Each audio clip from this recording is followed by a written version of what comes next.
Allez, on est parti parce qu'il commence à se faire tard, non? Je sais pas, vous avez peut-être envie de rentrer, hein. Bon, bah, merci déjà de rester. Clément a un petit peu vendu la mèche finalement sur le sujet de ce petit cookie. Bah, vous allez voir, il y a quelques indices au niveau des slides sur mes goûts musicaux actuels. euh, qui peuvent paraître douteux à certains, je peux le comprendre, il n'y a pas de problème. En termes de présentation, je ne vais pas aller plus loin que @Ludovic Perrault. Moi, j'adore Twitter. Si vous aimez faire de la veille sur les méthodes agiles et voir des feux de cheminée, ben, c'est vraiment le compte à suivre, hein. Euh, le mien. Alors, qu'est-ce que ça peut bien être le Lightning Talk mystère, au-delà de mots pas faciles à prononcer finalement à 20h50 un mardi soir? Je vous avais glissé un indice dans la présentation du Meetup avec un style de musique qui se discute. Personnellement, en ce moment, j'aime bien. Oh là là là là. On est sûr là pour cette histoire d'oreille là? Ah ouais, d'accord. C'est ouais. Moi, j'aime bien Orelsan en ce moment. Je trouve qu'il écrit des bonnes lyrics, des bonnes punchlines. C'est mon côté rappeur. C'est pour ça que j'ai mis un sweat à capuche ce soir, qui me permet aussi de faire du marketing sauvage et subtil. Donc l'indice était le suivant: je viens de la classe moyenne, moyennement classe, où tout le monde cherche une place. Julien Clerc dans le monospace. Pourquoi j'ai pensé à cette lyrics? Parce que il y a un temps pas si lointain, j'avais un monospace, j'avais des enfants, et la question préférée qui... Non, j'ai encore des enfants. Ils vivent. Je les ai pas frappés parce qu'ils me posaient à chaque fois la même question. Dis papa, quand est-ce qu'on arrive? Et peut-être que cette question, dans le cadre de votre activité professionnelle, certaines personnes ont besoin de vous la poser. Euh, Dites, monsieur, quand est-ce que mon logiciel sera développé? Bon, ça y est, l'indice est bien donné, hein. On va parler d'estimation. Alors ça y est, là c'est la slide officielle de titre. Je vais vous parler de Magic Estimation, la recette secrète de ma grand-mère, et le mode ego trip style Orelsan, une deuxième fois, @Ludovic Perrault. Euh, mais si on voulait faire un discours simple, basique, simple, si on voulait revenir à la base, l'estimation, pourquoi on fait des estimations? Finalement, c'est assez simple. Les estimations dans l'IT, c'est un outil d'aide à la décision. Pour décider d'un budget, pour planifier, pour prioriser. Bon, j'ai rien inventé en disant ça, hein. Les chantres du No Estimate, ça vous parle? Est-ce que quelqu'un dans la salle a entendu? Oui, bravo. Merci Alexandre. Ouais. En gros, remettre en cause l'utilisation qu'on fait dans l'IT des estimations. Ben, moi, je vais tuer un peu le suspense. Je suis pas forcément totalement fan d'une approche no estimate. J'adore faire estimer. J'aime pas spécialement les estimations, mais j'adore faire estimer. Parce que derrière le travail d'estimation, il y a des choses très intéressantes qui en ressortent au niveau de l'équipe de dev. Alors là, un rappel de bonne loi s'impose. Les estimations ne sont pas un engagement. Vous êtes peut-être tout à fait à l'aise avec ça. Vous êtes, j'espère, probablement convaincu par ça. Estimer, c'est à chaque fois différent. Pourquoi c'est à chaque fois différent? C'est très simple. Personnellement, si quelqu'un me demandait de m'engager, pieds et poings liés, sur une date d'arrivée, un périmètre fixe, un délai fixe, j'en serais assez incapable, sauf si j'arrivais à réunir toutes les conditions pour rendre ça possible. Et les conditions, elles sont très compliquées, hein. C'est-à-dire, eh ben, il faudrait refaire faire un projet strictement identique à une équipe strictement identique. Dès que vous changez un paramètre de l'équation, c'est terminé. Vous pouvez jeter toutes vos ABAC. D'ailleurs, ABAC, moi, j'aime pas ça. Est-ce que vous savez ce que c'est que le planning poker? Oui? Non? Ouais, un petit peu. Attention, encore une trace de marketing sauvage devant vos yeux ébahis, hein. En fait, le planning poker, c'est une pratique qui a été amenée notamment, alors, de manière plus ou moins directe par Scrum. En quoi ça consiste? Ça consiste à faire estimer sous la forme d'un atelier collaboratif une équipe de développement. Et on utilise ces cartes-là. Alors, pas forcément celle-là, hein. Celle-là, c'est la version, on envoie du marketing sauvage pour vous faire acheter du Xebian. Enfin, Ne soyez pas dupes, ceci c'est de la publicité, hein. Non, non, ce qui est intéressant, c'est le côté pile de la carte. Et vous allez voir, assez classiquement en estimation, les équipes prétendument agiles utilisent souvent, alors soit des tailles de t-shirt, soit le début de la suite de Fibonacci. Voilà, de 1, 2, 3, 5, 8, 13. Puis je vais m'arrêter là, hein, parce que la suite de Fibonacci, suite arithmétique, si vous avez fait des mathématiques il n'y a pas si longtemps que ça, ben, on peut ne pas s'arrêter, hein. Pourquoi on utilise cette suite de Fibonacci ou des tailles de t-shirt? Et surtout, finalement, parce que je ne l'ai pas dit, comment ça se passe un planning poker? Un planning poker, imaginez, vous êtes à une table et vous êtes, félicitations, vous êtes les développeurs. Je vous donne à chacun un jeu de cartes. Et là, vous me dites, mais déjà, Ludovic, il y a un truc qui est super bizarre. Ces chiffres, pour moi, ils ne veulent rien dire. C'est un référentiel qui ne me parle pas parce que ce ne sont pas, alors attention, on y va, des heures hommes. En fait, ça, je vais vous expliquer un peu plus tard pourquoi. Voilà, enchanté. Comment tu t'appelles? Benoît. Enchanté, Benoît, tu es développeur. Super. Moi aussi, je suis développeur. On prend un élément de travail de ton backlog, c'est lire des messages. Vous avez fait des applications de rencontres sur téléphone mobile. Félicitations, toi, tu es un développeur senior iOS et moi, je suis un junior iOS. Ok. Et ben, pour faire lire des messages, moi, je pense qu'il faut 3 points. C'est quoi 3 points? On ne sait pas vraiment. En fait, on va faire une estimation de type comparative. Et en gros, de manière un peu arbitraire, on va dire, on s'est mis d'accord, Benoît et moi-même, sur le fait que écrire des messages, c'était 2 points. Ça représente un effort relatif. Voilà. En fait, Benoît, il va réfléchir dans son coin, il va dire, je sais pas, pour lire des messages, Benoît, tu penses que c'est quel effort comparativement à écrire des messages? Toi, tu es 5? Ok. Moi, je suis un junior, je pense que c'est 3. On va en discuter, on va se mettre d'accord. En fait, tout à l'heure, je vous disais, j'aime bien estimer, j'aime pas les estimations. Le but de cette discussion, enfin moi, ce que je trouve le plus intéressant, le plus important dans la discussion, c'est déjà s'aligner avec notre PO. Notre PO, c'est Adèle. Elle va nous expliquer finalement dans le détail ce qu'elle attend de lire des messages. On va faire un second tour et là, c'est bon, on va se mettre d'accord. En fait, lui, c'est un Shaolin de l'iOS, il ne le sait même pas. Si on était resté sur une échelle strictement de temps, comme il est super balèze, lui, ça lui prend 4 heures. Comme moi, je suis un gros junior, ça va me prendre 3 jours. Si on ne prend pas un pas d'écart, si on n'adopte pas une estimation qui ne soit pas en temps et en heure, eh ben, le consensus, il est impossible. Au-delà de ça, la mécanique du planning poker, c'est une mécanique où chaque développeur, en fait, c'est un système de vote à bulletin secret. Et ça permet de tuer 2-3 biais cognitifs. Alors, vous inquiétez pas, hein, je ne veux pas vous faire de la théorie à fond les ballons ce soir. Il est trop tard, je suis trop fatigué. Et puis surtout, j'en serais pas capable. Mais peut-être que ça vous parle. Le biais d'ancrage. Si, avec Benoît, on en discute comme ça, le verbe haut, ben, Benoît, lui, c'est le senior. Moi, en tant que junior, qui je suis pour remettre en cause son avis sur le temps de développement ou l'effort à fournir. Le fait de voter à bulletin secret, ça tue le biais d'ancrage. Bon, je vais vous donner un autre exemple de biais d'ancrage. Vous êtes sur le marché de l'emploi, vous faites des entretiens de recrutement, et il y a certains recruteurs qui vont considérer que le premier qui parle, il a perdu la négo. C'est ça le biais d'ancrage. Le biais d'optimisme.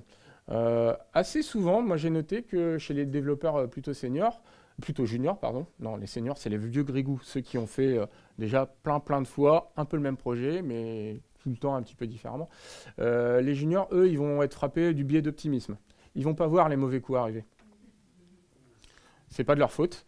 Il y a toujours un regard intéressant et qu'on va retrouver dans la discussion. Alors déjà, je disais, la discussion, elle permet de s'aligner avec le PO. Mais en fait, le planning poker, c'est aussi le premier pas vers l'alignement au niveau du design logiciel au sein de l'équipe. C'est-à-dire c'est quelque chose qu'on va co-construire.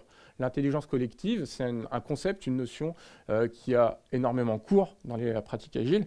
Et ben, moi, j'aime bien le regard du Candide. parce que le regard du candidat, c'est tout simple.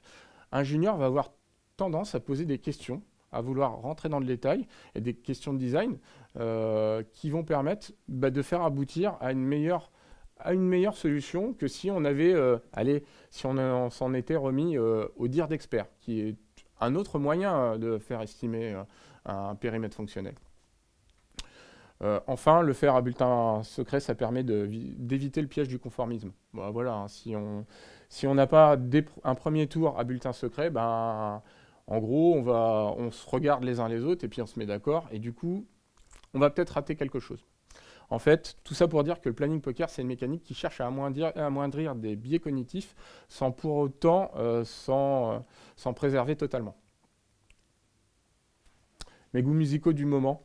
Elle est belge. Il faut respecter les Belges. Hein. C'est des mecs plutôt cool et ils font de la bonne musique. Vous l'avez peut-être reconnu, c'est Angèle. Bon, je ne vais pas vous faire l'air du hit du moment tout oublié. Et vous pourriez vous dire, mais bon sang, pourquoi il a mis une photo d'Angèle dans un quickie sur les estimations? Est-ce que vous avez écouté l'album d'Angèle? Oui, non? Dedans, il y a une chanson qui s'appelle La loi de Murphy. Est-ce que la loi de Murphy, ça vous parle? Oui? Qu'est-ce qu'elle dit, la loi de Murphy? J'aurais pu coller une photo d'Interstellar aussi, hein, mais ça aurait été tellement moins cool qu'Angèle. Alors, la version un peu vulgaire de la loi de Murphy, c'est la loi de l'emmerdement maximal.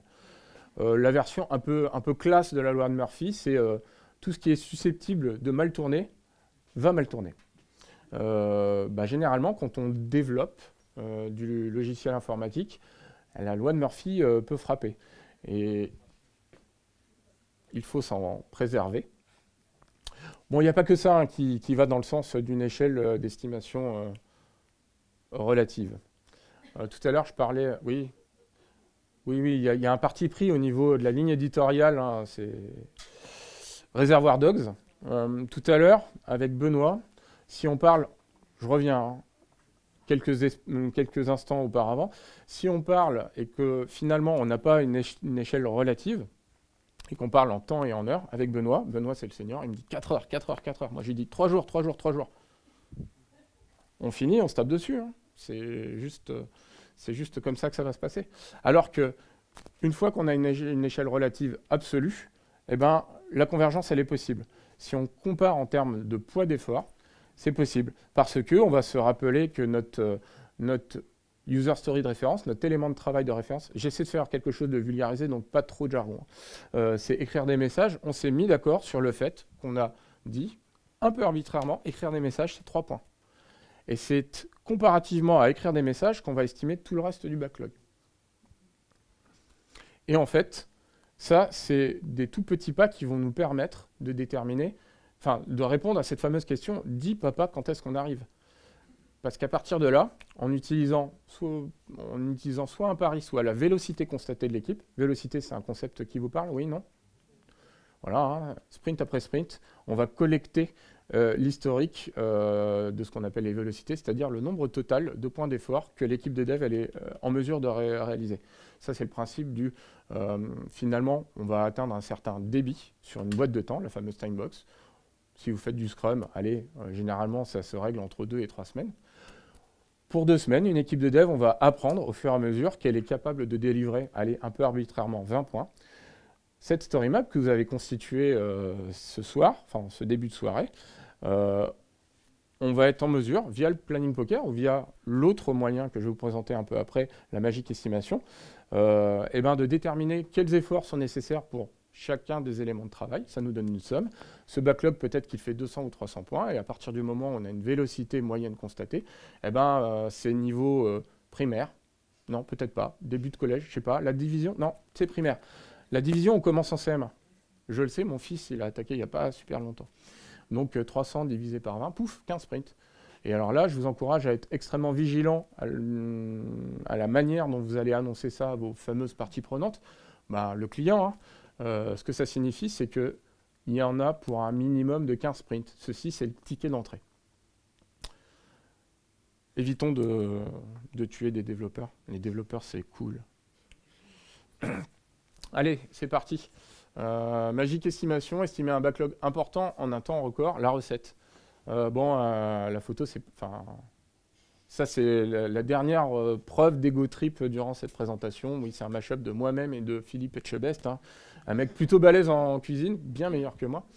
Alors, magique estimation, en fait, c'est une autre technique que le planning poker. Imaginez, vous faites une story map et sur cette story map, vous avez 150 ou 200 éléments de travail estimés. Le planning poker, pour vous donner un petit peu un référentiel, sur 6-7 user stories, si on le fait un peu proprement, avec une équipe de 4 ou 5 développeurs, pour des sprints de 2 semaines, on va partir sur un planning poker qui fera à peu près 1 heure. Si vous avez 200 user stories estimés, ça va être très très long. Et puis surtout, est-ce qu'on veut investir autant de temps dans un travail un petit peu jetable et discutable d'estimation? J'en suis pas sûr. Le rapport qualité-prix ne va pas être exceptionnel. Donc, magique estimation dans la littérature, c'est une des terminologies pour expliquer une mécanique pour estimer cela très rapidement. Il y a aussi extreme quotation, il y a aussi bucket estimation, il y a aussi bucket system. En fait, ces 4 terminologies parlent de la même technique pour estimer un grand volume d'éléments de travail. Salut Philippe Etchebest. Alors, avant de vous décrire cela, un prérequis. Est-ce que vous connaissez ce monsieur-là, ce vieux monsieur à la barbe blanche? Non? Oui? C'est Jean-François Zobrist. Jean-François Zobrist, c'est un des précurseurs de ce que vous avez peut-être entendu parler sous la terminologie de entreprise libérée. En ce moment, il y a quelqu'un, un conférencier, il s'appelle Isaac Getz, qui en vit des présentations qu'il fait sur l'entreprise libérée. Isaac Getz, donc c'est un de nos contemporains, hein, il en vit depuis, je sais pas, 3-4 ans. Jean-François Zobrist, c'est peut-être l'un des... en France, c'est assurément un des pionniers de l'entreprise libérée. Et il travaillait dans un environnement pas du tout travailleur du savoir. En fait, il a dirigé pendant 20 ou 30 ans une usine qui s'appelle Favy, qui est dans le nord de la France, dans l'Aisne, je crois. Et il a quelques punchlines. Et l'une d'entre elles, c'est celle que je vous affiche là, c'est ceux qui font qui savent. Quel est le message que je souhaite véhiculer là-dessus? C'est simple. La seule estimation qui compte, c'est l'estimation de l'équipe de dev. Mais l'équipe de dev qui va développer le logiciel, pas d'une autre équipe de dev. Parce que, si vous faites ça, autant aller direct sur l'estimation à dire d'expert. Ce qui est intéressant chez Zobrist et Favy, c'est que toutes les bonnes pratiques d'intelligence collective, de management par la base, il les a implémentées et il en a fait un recueil, 2 recueils de nouvelles qu'il a laissés en libre service. Moi, le message que je trouve vraiment assez puissant avec Favy, c'est que peut-être que ça paraît naturel de laisser faire les experts. Et les experts dans l'IT, ce sont les développeurs. Toutes ces bonnes pratiques-là, elles sont fortement inspirées d'un environnement où ce sont des ouvriers spécialisés qui avaient la main. Enfin, honnêtement, les premières actions de Zobrist, c'est de limiter au maximum la bureaucratie et l'impact plutôt négatif des reportings dans la couche de middle management. Allez, c'est parti, les étapes d'une bonne magique estimation. On pourrait imaginer mettre sur la table, de la même manière que tout à l'heure, utiliser donc la table pour mettre les fameux poids sur lesquels on s'est mis d'accord, Benoît et moi. Parce que nous, on est une équipe de 2 développeurs. Non, rigolez pas, hein, 2 développeurs sur une appli mobile, ça peut poutrer sévère. Donc, le mieux pour pouvoir initier une bonne magique estimation, c'est que l'échelle relative soit acquise. Ce que ça signifie, c'est qu'avant de pouvoir estimer un grand nombre de user stories, il est quand même plus éclairé d'avoir 1, 2 ou 3 sprints pendant lesquels on a fait un planning poker classique. Parce que cette fameuse échelle, qui va être une forme de tradition orale au niveau de l'équipe de dev, ben, elle va se raffiner. Enfin, vous n'allez pas forcément mettre dans le mille tout de suite. Donc, moi, mon conseil, c'est au minimum pour être à l'aise avec la mécanique d'estimation relative et comparative, ne pas envoyer Magic Estimation avant d'avoir eu un ou deux ou trois, une ou deux ou trois sessions de planning poker. Et puis sur cette fameuse échelle, c'est toujours mieux. C'est toujours mieux d'être en mesure d'afficher des user stories de référence. Comme ça, visuellement, on se les rappelle. Et à partir de là, vous allez, parce que Magic Estimation, vous avez besoin de votre PO, mais ça, je ne doute pas que de toute façon, pour vos planning poker, vous embarquez toujours les PO. Sinon, ça ne marchera pas. Hein. Enfin, vous pouvez essayer, hein. Je ne vois pas comment ça marchera. Imaginons que vous avez donc créé un lot de 150 user stories à estimer. Vous faites un premier petit lot de 10 user stories. Et vous allez prendre, peut-être que vous avez une équipe de 4 ou 5 développeurs, vous allez faire des pairs, entendu. Et vous allez demander à votre...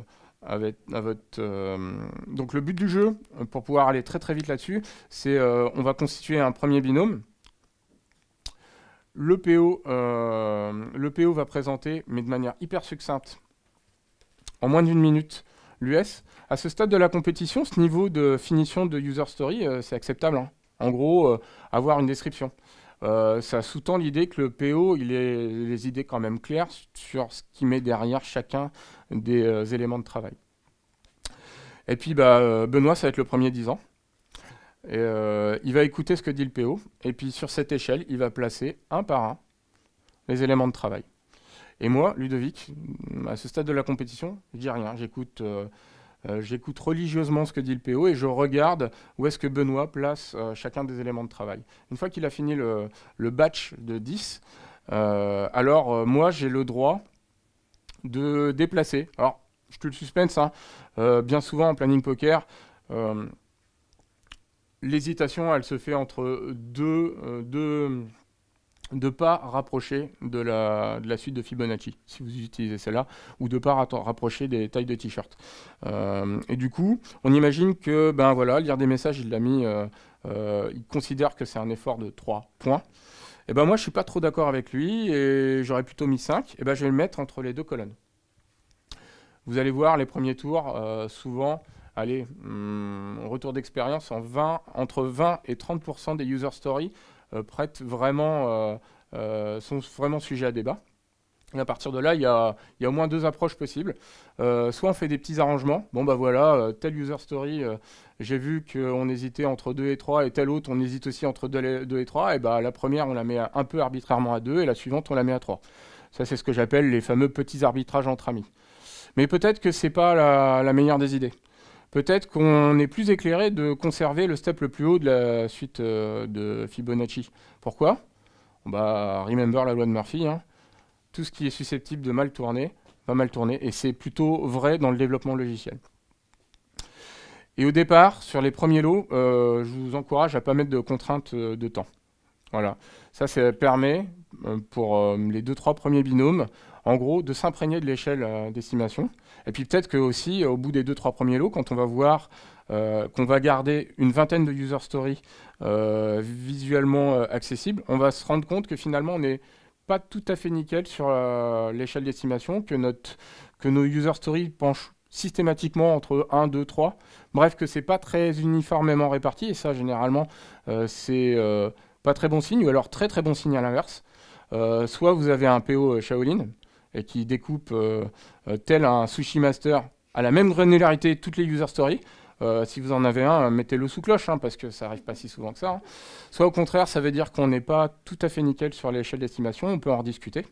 Et une fois qu'on est tout à fait nickel sur l'échelle d'estimation comparative et relative, alors là, par contre, on peut commencer à faire du chiffre. Tac, tac, tac.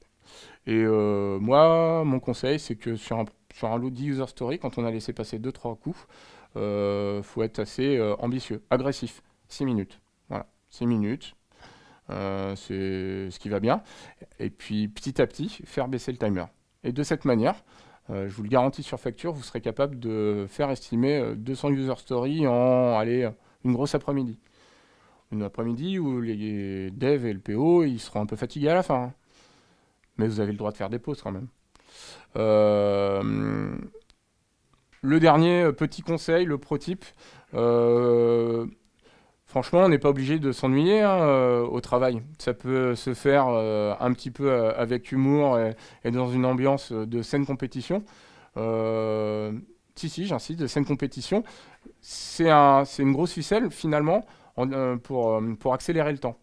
Faire, bah voilà, binôme Benoît et Ludovic, ils ont fait 5 minutes 30 cette fois-ci. Estelle et Adèle, vous pensez que vous ne pouvez pas faire un peu plus rapide.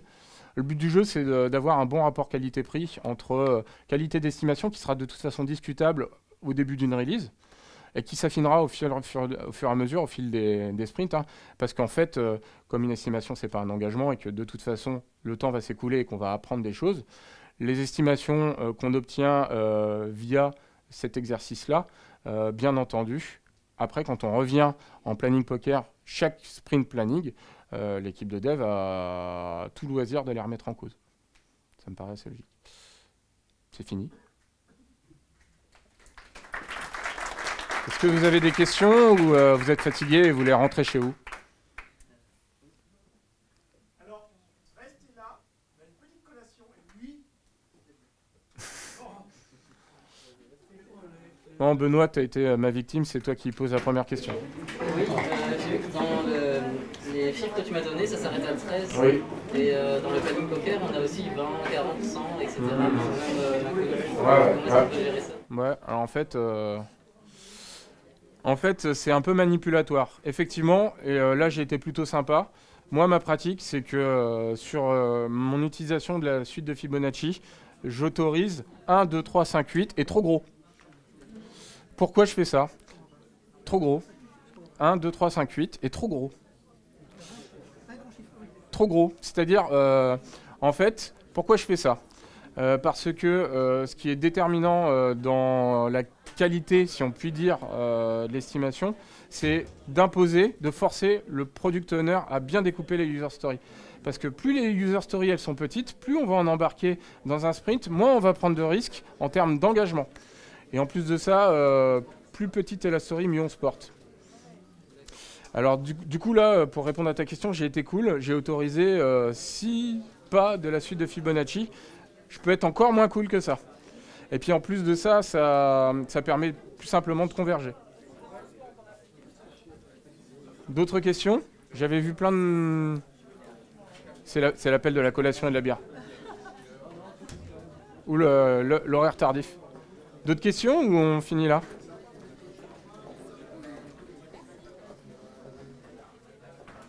Merci.